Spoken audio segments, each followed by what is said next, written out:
नमस्कार बंधुरा चले एसेছি রুমা কিচেন উইথ চ্যানেলে। আজকে নিয়ে এসেছি দেশি মুরগি। আজকে দেশি মুরগির একটা রেসিপি বানিয়ে আপনাদের দেখাবো। আর আপনারা যে যেখান থেকে দেখছেন আমার চ্যানেলটা সাবস্ক্রাইব করে একটা লাইক করে দেবেন।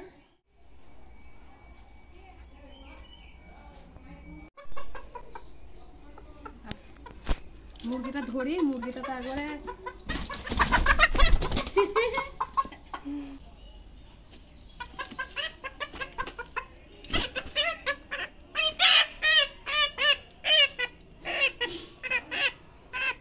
দেখুন দেশি মুরগি,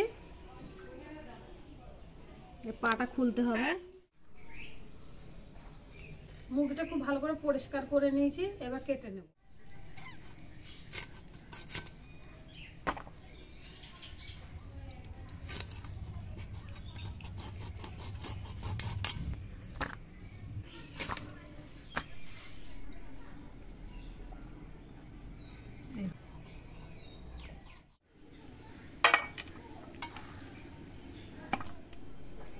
মুরগিটা কেটে নিয়েছি, এবার ধুয়ে নিচ্ছি। কড়াইয়ে তেল দিয়ে দিচ্ছি। তেল খুব ভালো করে গরম করে নিয়েছি।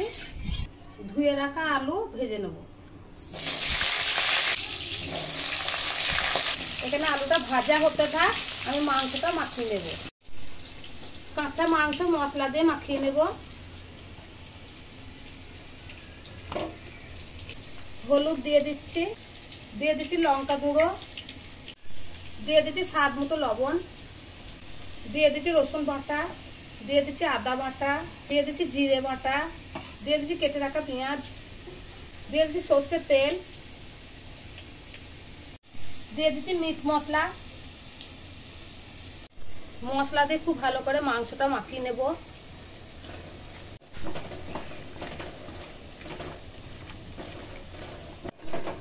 মাংসটা খুব ভালো করে মাখিয়ে নিয়েছি, এবার ঢাকা দিয়ে রেখে দেবো।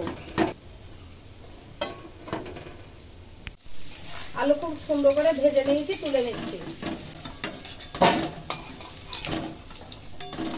ফোড়ন দিচ্ছি শুকনো লঙ্কা, দিয়ে দিচ্ছি অল্প একটু চিনি, দিয়ে দিচ্ছি কেটে রাখা পেঁয়াজ।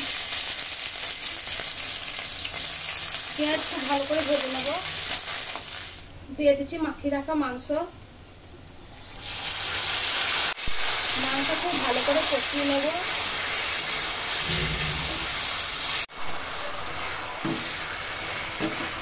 মাংসটা সেদ্ধ হওয়ার জন্য দিয়ে দেবো জল।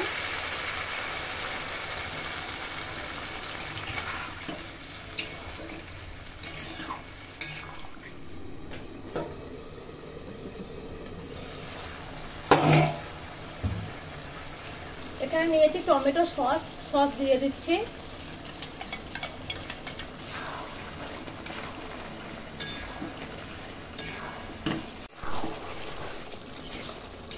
আমি আরো ভালো করে কষিয়ে নেব।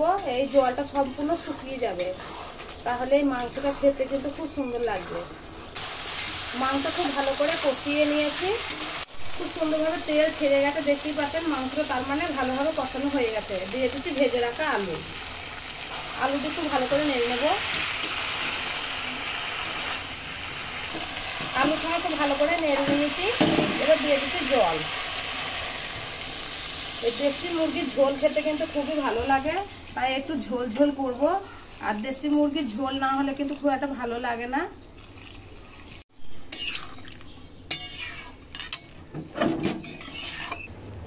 এখানে মাংস তরকারি রেডি হয়ে গেছে। দিয়ে দিচ্ছি বেটে রাখা গরম মশলা। খুব ভালো করে নেড়ে দেব।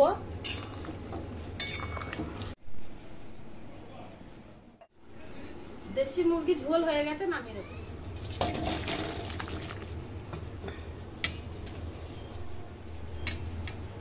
আজকে বাড়িতে বানিয়ে ফেললাম দেশি মুরগির ঝোল।